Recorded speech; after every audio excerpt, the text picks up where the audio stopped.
السلام عليكم ورحمة الله وبركاته. أهلا وسهلا بكم معانا في فيديو جديد على قناتنا قناة موكا تشانل. إن شاء الله بإذن الله تعالى من خلال الفيديو بتاع النهاردة كل الناس اللي عندها غسالات أطباق تركز معايا كده إزاي إن شاء الله إن إحنا نضيف ملح للدرج أو للتانك الخاص بالملح في غسالة الأطباق بطريقة سهلة وبسيطة جدا، وأقول لكم على الطريقة بكل بساطة أي حد يقدر يعملها. مش محتاجين إن إحنا نتصل على فني مع الشركة عشان تيجي تزود لنا الملح اللي موجود في الغسالة. الموضوع أبسط مما تتخيل. بس كالعادة في بداية الفيديو هطلب منكم إن أنتوا تدعمونا على قناتنا من خلال ان انتوا تعملوا لايك للفيديو وتعملوا سبسكرايب عندنا في القناه، وكمان تعملوا شير للفيديو علشان يستفيد بيه اكبر عدد ممكن من الناس. وادخلوا على القناه عندنا هتلاقوا فيديوهات كتيره جدا جدا وسلسله فيديوهات محترمه قوي لغساله هوفر 16 فرد، اكبر مقاس لغساله اطباق موجوده في السوق. ويلا بينا نبدا ونقول بسم الله الرحمن الرحيم. الموضوع بسيط وسهل جدا. علشان نقيس مستوى الملح او عشان نشوف الملح مستواه عامل ازاي، بمجرد ما بندوس على اون ونشغل الغساله، شايفين مؤشر اللي على الشمال اللي جنب 3.25، المؤشر اللي عند صباعي ده المؤشر الخاص بالملح. المؤشر ده لما بينور ده معناه ان الدرج بتاع الملح بقى فاضي او محتاجه انك انت تزودي الملح في الغساله. فاحنا بكل سهوله اول ما بنشوف العلامه دي بنعمل ايه؟ بنوقف الغساله او بنقفلها خالص، وبعد كده نبدا ان احنا نفتح الدرج ونبدا نزود الملح بكل سهوله، مفيش فيه اي مشكله. تعالوا يلا نعمل الكلام ده. نقفل الغساله الاول خالص، نعمل لها اوف ونشيل الفيشه بتاعتها، علشان ما بحبش دايما لما تيجي تعملي اي حاجه خاصه جوه الغساله دايما اتاكدي ان انت شايله الفيشه او قافله الجهاز، ده للامان اكتر. بعد كده طبعا لازم نشيل الدرج اللي تحت موضوع بسيط.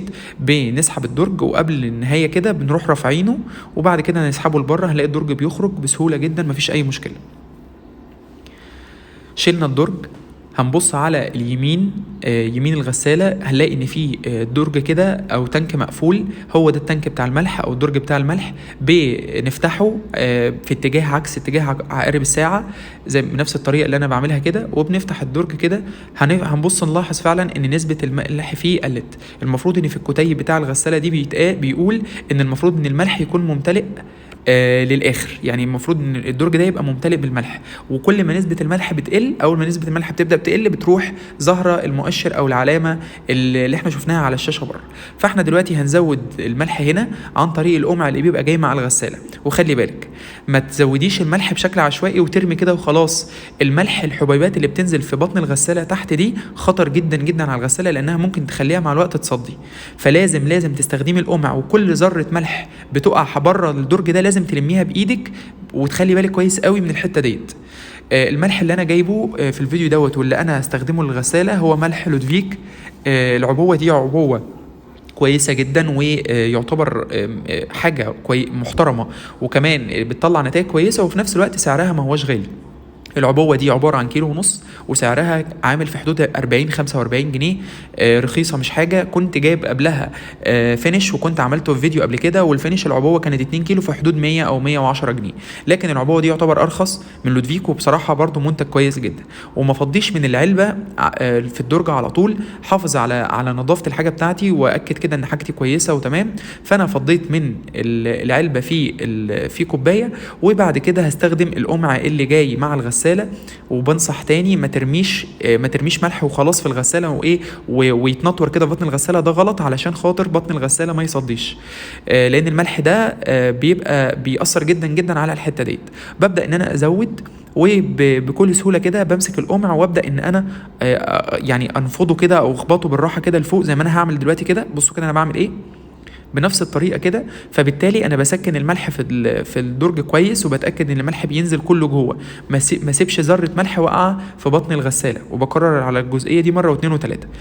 بفضل ازود ملح. مش بيفضل ان انت تحطي ملح لحد الاخر، يعني ما تمليش الدرج لدرجه ان الباب ما بيبقاش عارف يقفل او الغطا ما بيبقاش عارف يقفل. لا، زودي بشكل عقلاني.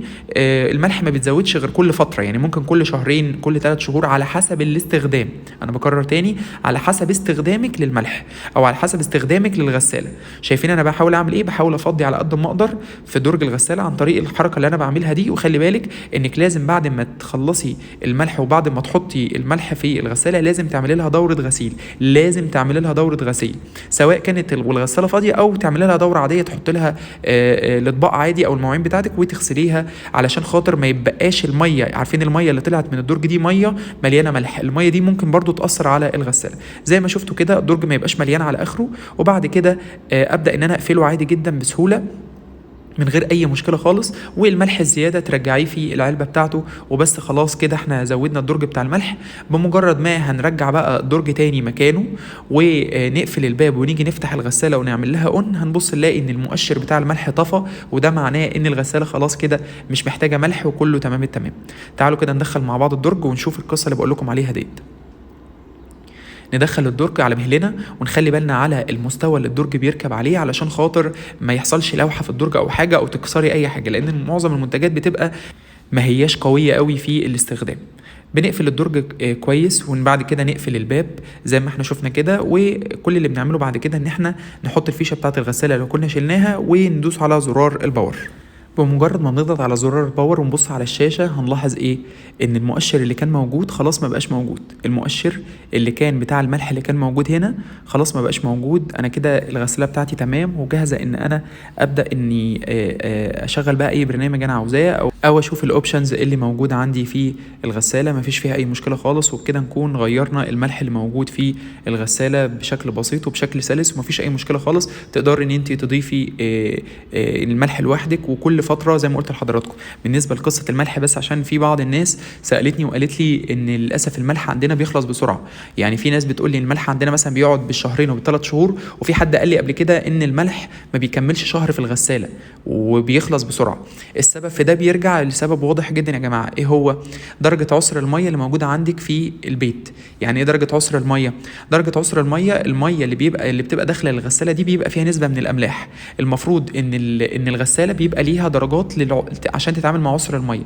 الغساله بتعمل ايه؟ الغساله بتعمل سوفتنر. يعني ايه تعمل سوفتنر؟ بمجرد ما حضرتك بتيجي تشغلي الغساله، في الغساله دي بيدخل لها ميه. المفروض ان الغساله بتعمل معالجه للميه ديت، بتخليها ناعمه، بتزود درجه النعومه بتاعه الميه علشان تبقى اكثر صحه، وفي نفس الوقت كمان تقدر ان هي تستخدمها بقى في عمليه الايه؟